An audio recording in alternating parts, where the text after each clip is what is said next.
The air in Boston's North End did not smell like the refined, delicate notes of a baker's kitchen. It smelled, persistently and thickly, of a primal, industrial sweetness, a deep, earthy, fermented tang that clung to the damp brick and permeated the very clothes of the residents. It was the smell of molasses, not the table syrup poured over pancakes, but the crude, industrial-grade substance, the dark, dense, final byproduct of sugar refinement. It was the scent of a neighborhood living directly in the shadow of a ticking, colossal, steel-plated time bomb. This neighborhood, a vital, buzzing, and intensely crowded stretch of Boston, was home to a massive, mostly Italian-American community. The streets were an overflowing tapestry of life, the clamor of commerce, the sound of argument in Neapolitan dialect, the smell of garlic and tomato sauce competing with the brackish scent of the nearby harbor. Their lives were vertical, their spaces compressed, and their fortunes inextricably tied to the docks and industry that bordered their homes. Dominating this landscape, rising like a grim, cylindrical fortress over the waterfront, was the Great Molasses tank. It belonged to the Purity Distilling Company, a subsidiary of the even more powerful and faceless United States Industrial Alcohol, USIA. This structure was a monument to wartime profiteering and the intoxicating final gasp of the American distilling industry before the hammer of prohibition fell. It measured a staggering 50 feet high and 90 feet in diameter. It was designed to hold up to 2.5 million gallons of molasses. To comprehend the scale, one could imagine a 5-story office building made entirely of a single dark liquid perched precariously in the middle of a dense urban neighborhood. The tank loomed over Commercial Street and the nearby elevated railway tracks, its steel skin reflecting the gray New England sky, a dark god in the Italian-American pantheon. Why this much molasses? The answer lay in the recently concluded Great War and the looming shadow of the 18th Amendment. Molasses was far more than a simple sweetener. It was the essential base for industrial alcohol.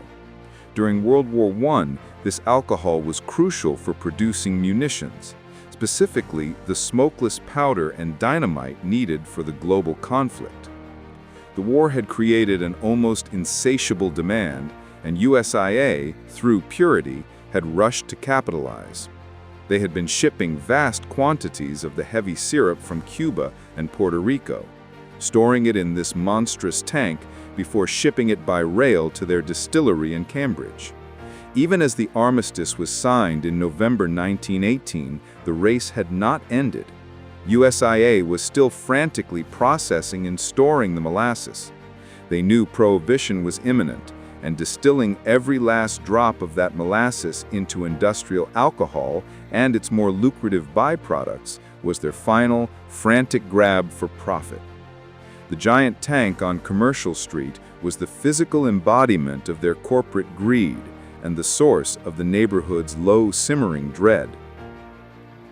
In the small, vital space directly across the street from this behemoth sat Fire Engine 31's firehouse. It was a tight-knit unit, men like Lieutenant John Hennessy and his crew who knew the North End's labyrinthine alleys and tight corners better than anyone. They watched the tank daily, a massive, inert object of slight annoyance, little knowing they were positioned directly in the kill zone. Down the street, the world revolved around the elevated train and the freight yards. The tracks, a massive steel superstructure that cast perpetual shadows, ran directly alongside the tank. Antonio D'Estasio, a laborer, often worked near the rail lines, keeping an eye on his young sister Maria and their friend Pasquale and Tosca, 2 children who played in the North End Park, a small green space located directly beneath the tank's ominous girth. Their lives, the lives of the firefighters, the dock workers, and the countless families in the tenements, were about to intersect with the dark liquid in the most catastrophic way imaginable. The tank was doomed from the moment it was erected in 1915. It was a testament to speed over safety, a monument to wartime exigency. The construction was not overseen by a qualified engineer or architect. Instead, USIA had tasked their treasurer, a man named Arthur Gell, to supervise the job. Gell, a man of finance, not of physics, oversaw a hurried, slopshod project built by a contractor who admitted he couldn't read blueprints. Gell had famously ignored the most basic and essential safety procedure, the water test. Every reputable engineer would fill a new storage tank with water, which is less dense than molasses, to test the rivets and welds for leaks and structural integrity before filling it with the much heavier, more volatile molasses. Gell, eager to put the tank into immediate production, skipped this step entirely. The consequences were immediate and obvious to everyone but the USIA executives. Within days of its first filling, the massive steel plates began to groan. Worse, the tank began to weep. Molasses, thick and dark, would ooze from the seams where the steel plates were riveted together. The leaks were so severe that neighbors, including the children of the North End, learned to carry buckets and cups to collect the sweet runoff. The tank was not a sturdy, inert container. It was a monstrous colander, slowly shedding its contents. Philip Leyden, a teamster who worked nearby, would later testify in the resulting court case. We could feel it, the vibration, bulging in and out. There was always a big leak, too, near the junction of the second and third plates, enough for the children in the neighborhood to be there every day to get a dose of it. The USIA's response when the locals complained about the leaks and the sickly sweet smell of fermentation, a smell that was becoming increasingly acrid and alcoholic, was a masterclass in corporate indifference. They did not repair the structure. They did not empty the tank. They simply ordered the entire exterior to be painted dark brown to hide the evidence. It was a cosmetic fix to a terminal structural flaw, a shrug of the shoulders in the face of impending disaster. The true danger, however, was not just the thinness of the steel and the faulty riveting, but the heavy, volatile nature of the cargo combined with the capricious New England weather. Molasses is a non-Newtonian fluid, meaning its viscosity changes dramatically with temperature and stress. The molasses inside the tank was often a mix of cold syrup sitting at the bottom and warm, newly imported shipments pumped in from the docks. Even as the armistice was signed in November 1918, the race had not ended. USIA was still frantically processing and storing the molasses. They knew prohibition was imminent, and distilling every last drop of that molasses into industrial alcohol and its more lucrative byproducts was their final, frantic grab for profit. The giant tank on Commercial Street was the physical embodiment of their corporate greed and the source of the neighborhood's low, simmering dread. In the small, vital space directly across the street from this behemoth sat Fire Engine 31's firehouse. It was a tight-knit unit, men like Lieutenant John Hennessy and his crew who knew the North End's labyrinthine alleys and tight corners better than anyone. They watched the tank daily, a massive, inert object of slight annoyance, little knowing they were positioned directly in the kill zone. Down the street, the world revolved around the elevated train and the freight yards. The tracks, a massive steel superstructure that cast perpetual shadows, ran directly alongside the tank. Antonio D'Estasio, a laborer, often worked near the rail lines, keeping an eye on his young sister Maria and their friend Pasquale and Tosca, two children who played in the North End Park, a small green space located directly beneath the tank's ominous girth.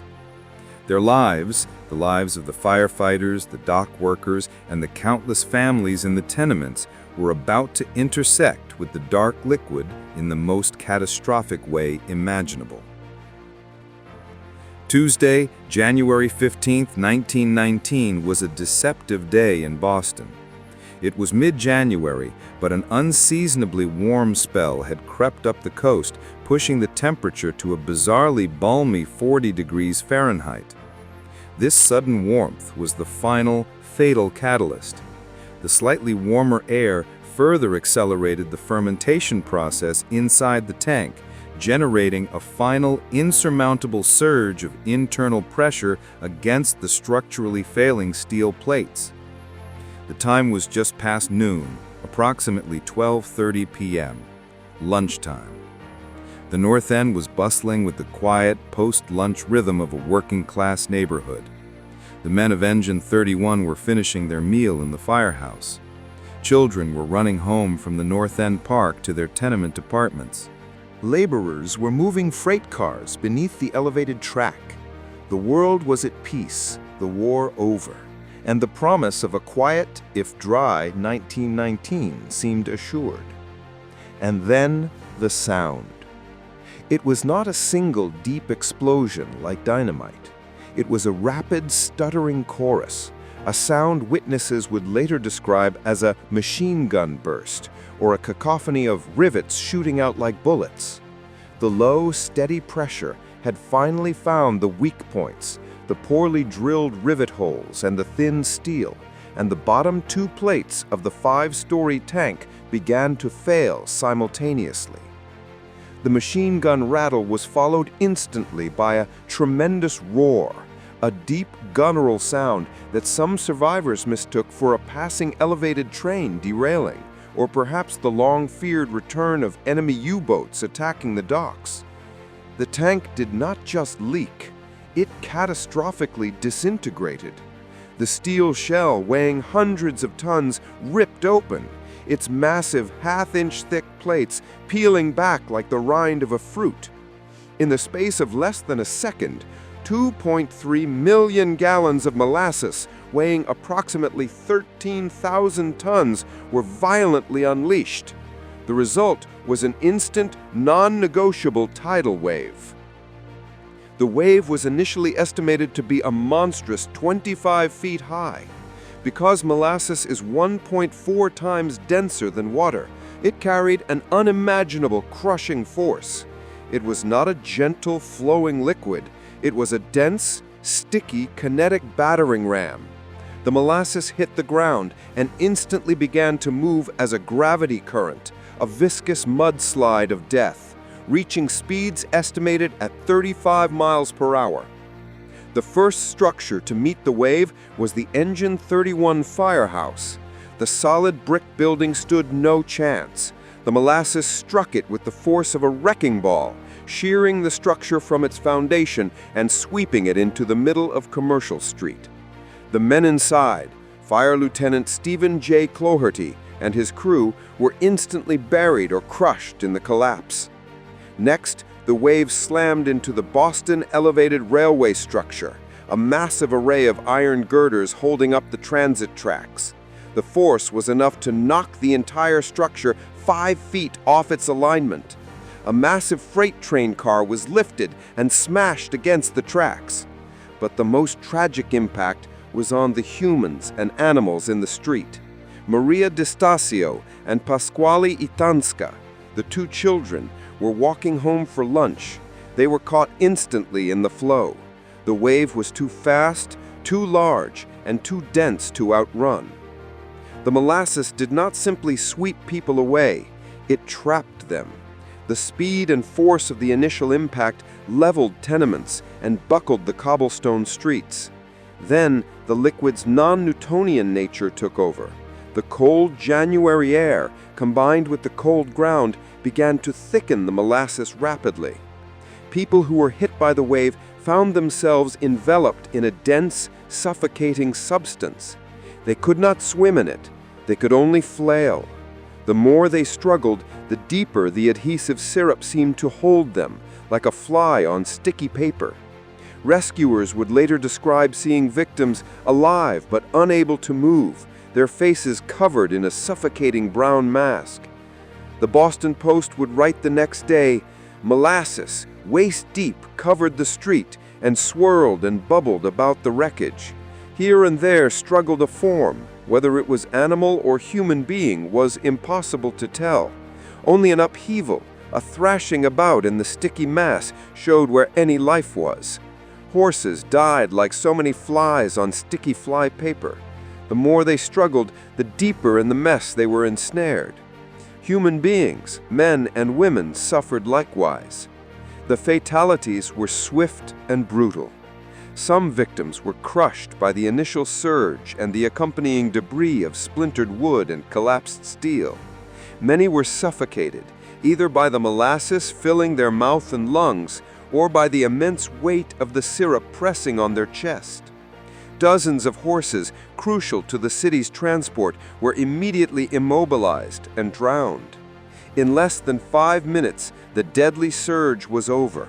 The 2.3 million gallons of molasses had spread out, covering the north end to a depth of up to 3 feet in some places, forming a bizarre brown landscape of chaos. Twisted metal, shattered homes, and the trapped forms of the dead and injured were frozen in the sticky, sweet devastation. The stench of fermented industrial-grade syrup hung thick and heavy over the silent, shocked neighborhood. The Great Molasses Flood had claimed its first victims, and the long, bitter struggle for justice was about to begin. The silence that followed the initial thunder of the molasses wave was, if possible, more horrifying than the roar itself. It was a silence broken only by the terrifying, sucking sound of the molasses settling, the faint cries of the trapped, and the sickening crunch of splintered wood as buildings collapsed into the sticky morass. The north end had been instantly transformed into a desolate brown swamp. Within minutes, the first responders, entirely unprepared for a disaster of this unique and baffling nature, began to arrive. Providence, or perhaps simple proximity, had placed the USS Nantucket, a Navy training ship, at a nearby pier. Over 100 of the ship's cadets and sailors were immediately dispatched. They were trained for maritime emergencies, for fires and floods, but not for a slow-motion, sticky tidal wave. The scene that greeted them was surreal. The molasses, already cooling in the January air, had developed a dangerous adhesive quality. It was thick enough that men could walk on the hardened crust in some spots, only to punch through into the fluid beneath. Rescue was not a matter of simply pulling people from the water, it was a physical battle against the molasses itself, which clung to everything and resisted every attempt to free the trapped. Rescuers had to use axes, ropes, and brute force to pull victims, both living and dead, from the tenacious grip of the syrup. The molasses was so thick that it resisted cutting and pulling. Some victims were tragically sealed inside the debris, their only indication of life being a weak hand reaching through the brown goo.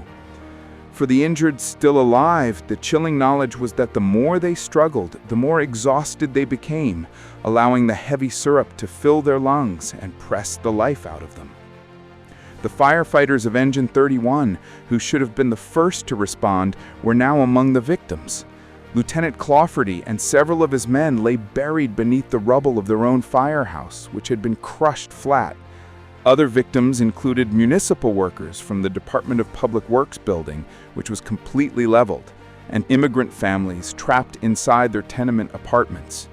Maria DeStasio and Pasquale Antasca, the 2 children walking home for lunch, were found suffocated, their small bodies entombed in the sugary death trap. The official count began to rise, 21 dead and approximately 150 injured.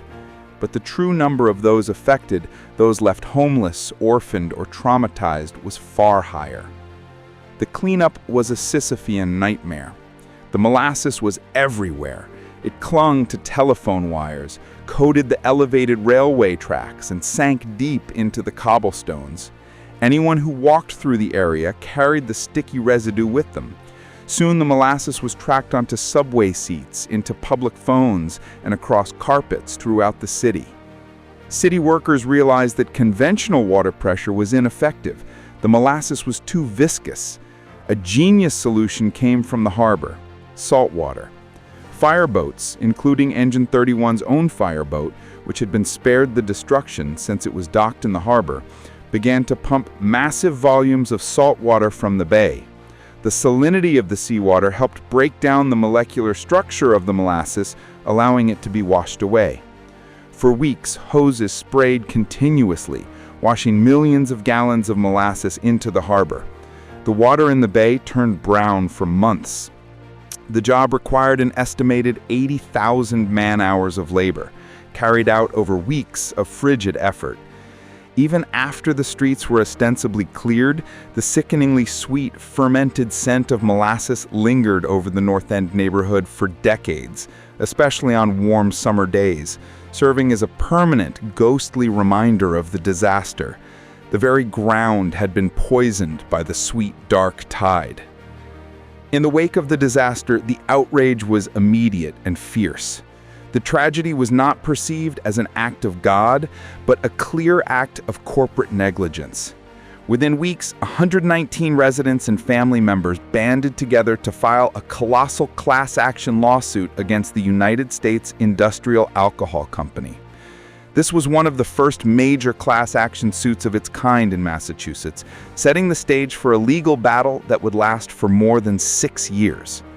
The plaintiffs were represented by Arthur P. Fitch, a determined and savvy lawyer who recognized the sheer audacity of what they were trying to prove, that a colossal disaster of this nature was entirely preventable and due solely to corporate carelessness. The stakes were astronomical, both financial and in terms of corporate responsibility. The reaction of the USIA was as cold-blooded as the steel of the collapsed tank. Instead of admitting fault, the company launched a shocking and culturally toxic defense. They claimed the tank was destroyed by a bomb planted by Italian anarchists. This defense was deeply cynical and strategically calculated. It played directly into the fear and political paranoia of the time. The year 1919 was the beginning of the first Red Scare in America, a time marked by widespread fear of political radicalism, particularly among immigrant groups. Boston's North End was a densely packed Italian-American enclave, a community that was already marginalized and viewed with suspicion by many native-born Americans. By blaming anarchists, USIA sought to shift the entire burden of responsibility onto the community that was suffering the most. The company argued that because the molasses was used to make industrial alcohol from munitions, it was a logical target for radical anti-war or anti-government groups. They attempted to paint the North End as an incubator for political violence, hoping to cloud the facts of engineering failure with the terrifying specter of terrorism. Because the case was so technically complex, involving engineering, chemistry, and physics, the Massachusetts Superior Court appointed an auditor, Colonel Hugh W. Ogden, to hear the evidence outside the typical courtroom setting. Ogden's hearing became an epic of legal and scientific inquiry, lasting nearly 6 years and involving over 1,000 witnesses and thousands of pages of conflicting testimony. The legal battle hinged on a single question: what caused the catastrophic failure? Fitch and the plaintiffs methodically dismantled USIA's anarchist theory. They brought in expert witnesses, including structural engineers and metallurgists, who testified to the undeniable facts of the tank's construction. Insufficient thickness. The steel used for the tank's walls was demonstrably too thin for a vessel of that height and diameter, intended to hold a liquid as heavy as molasses. Faulty riveting. The rivets were improperly designed and insufficient in number to bear the enormous pressure. They had been weakened by the constant groaning and leaking reported by neighbors, evidence that USIA had painted over. The stress factor. Experts demonstrated that the rush of warm molasses into the cold tank, combined with the fermentation and the brittle nature of the steel, created an insurmountable internal pressure that the shoddy structure could never have contained. Colonel Ogden, a highly respected military officer and lawyer, maintained meticulous control over the technical proceedings. He refused to be swayed by the sensationalism of the anarchist bomb theory. He focused, instead, on the unassailable laws of physics and engineering integrity. The testimony of the laborers who complained about the leaks and the manager, Arthur Gell, who had failed to conduct the water test, proved damning. After nearly 37 months of hearings, Colonel Ogden delivered his final report. It was a stunning, absolute victory for the plaintiffs and a crushing defeat for corporate power. Ogden categorically rejected the sabotage theory. His conclusion was clear and unwavering. The rupture was caused by a stress to which the tank was subjected, and the tank was not of a proper standard of strength to resist this stress. He concluded that the United States Industrial Alcohol Company was entirely liable for the disaster due to the gross negligence in the tank's construction and its maintenance. The disaster was not an accident. It was the inevitable result of reckless corner cutting driven by the pursuit of wartime profits. USIA was ultimately forced to pay a total of approximately $628,000 in damages, the equivalent of over $11 million in modern currency, to the victims' families and the injured parties. While no amount of money could replace the lives lost, the judgment was a massive financial and symbolic victory for the community.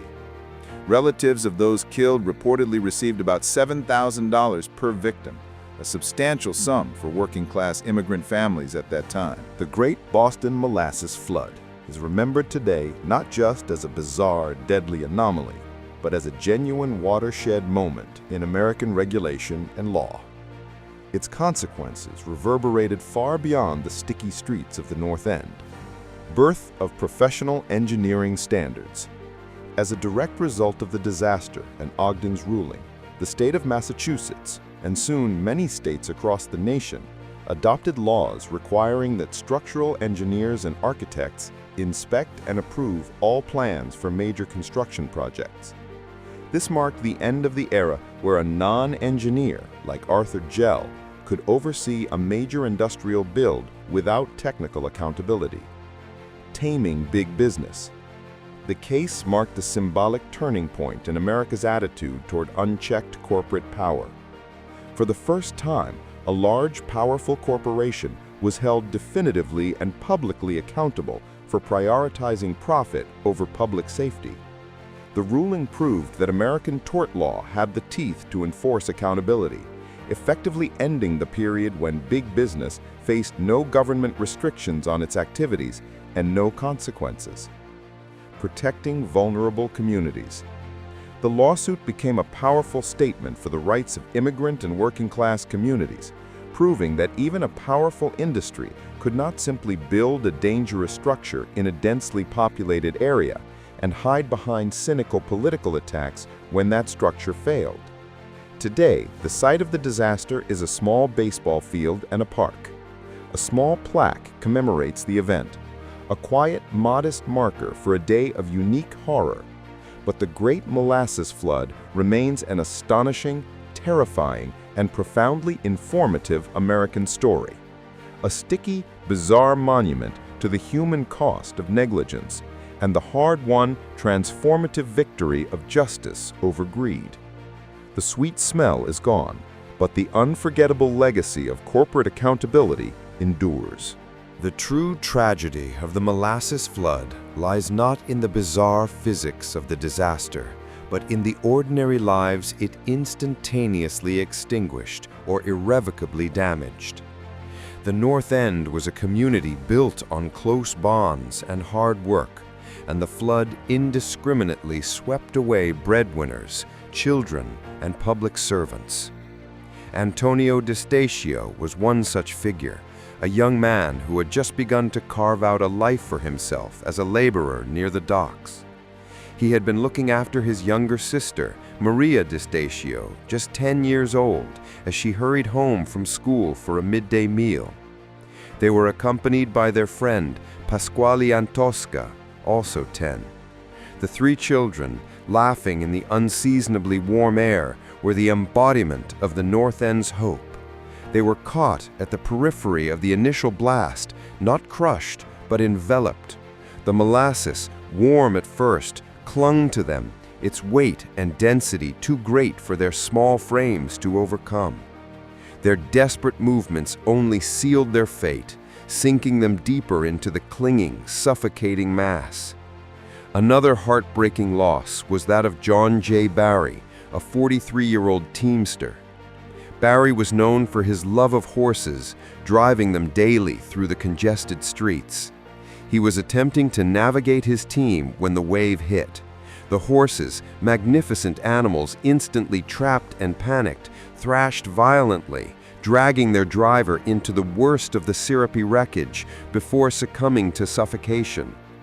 Witnesses would later recount the horrific sight of their struggles, the horses' efforts only making them sink faster, their terror palpable even beneath the thick brown coat of the molasses. The death of the fire crew was a profound blow to the community's spirit. The men of Engine 31, led by Lieutenant Stephen J. Clawforty, were pillars of the North End. They had dedicated their lives to protecting the very streets that now became their tomb. The force of the wave was so great that it lifted the entire brick firehouse from its foundation, twisting and crushing it into a heap. Their professional lives were centered on fighting fires. They died in a bizarre industrial flood, buried alive just feet from their own equipment. The official list of the deceased, 21 names long, became a roll call of immigrant aspiration and city service. George E. Lay, a city worker, 38, crushed by debris. Ralph Martin, a freight agent, 26, asphyxiated in the sticky wave. Jacinto Tasso, a laborer, one of many immigrants working near the docks, who simply vanished until days later. The collective trauma was amplified by the way the victims were recovered. The molasses acted as a preservative and an obscurer, making identification difficult. Bodies were not just recovered, they were excavated from the cooling cement-like sludge, often hours or days after the event. The sight of rescuers attempting to chip away the hardened syrup to retrieve a loved one left scars on the community that lasted generations. The initial rescue efforts were a scene of desperate improvisational heroism. Within minutes of the disaster, the U.S. Navy cadets and sailors from the training ship Nantucket, docked a short distance away, rushed into the brown flood. They found a landscape that defied rational thought. Molasses was a unique obstacle, too thick to swim, too fluid to stand firm in, and incredibly adhesive. It was, quite literally, a heavy, cold current of glue. The sailors had to invent their rescue techniques on the spot. They tied ropes around themselves and ventured into the sticky currents, moving in tandem so they could pull each other free if they became stuck. They used axes and shovels, tools meant for digging through earth or chopping wood, to cut through the debris in the molasses itself, trying to reach the faint sounds of life. One sailor recounted the experience of seeing a man partially submerged, waving his arm. By the time they reached him, the man was encased in the cooling molasses. The effort to pull him free was agonizingly slow, the syrup exerting a powerful suction on his body. They were fighting not just a collapse, but a bizarre living substance. The challenge was compounded by the debris. The molasses had picked up everything in its path: splintered wooden planks, huge pieces of twisted steel from the tank, freight car wreckage, and even entire houses.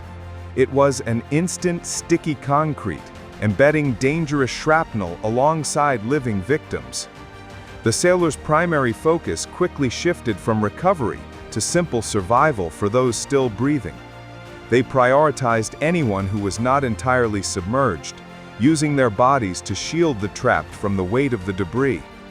150 people survived the initial impact, many of whom were pulled from the grip of the molasses by these impromptu, molasses-covered heroes. The sheer effort of the rescue exhausted the men. They worked for hours, coated head to toe in the substance, often needing to be washed off with seawater themselves before they could continue. Their uniforms were ruined, their energy spent, but their immediate action saved scores of lives and underscored the bravery that emerged from such grotesque circumstances.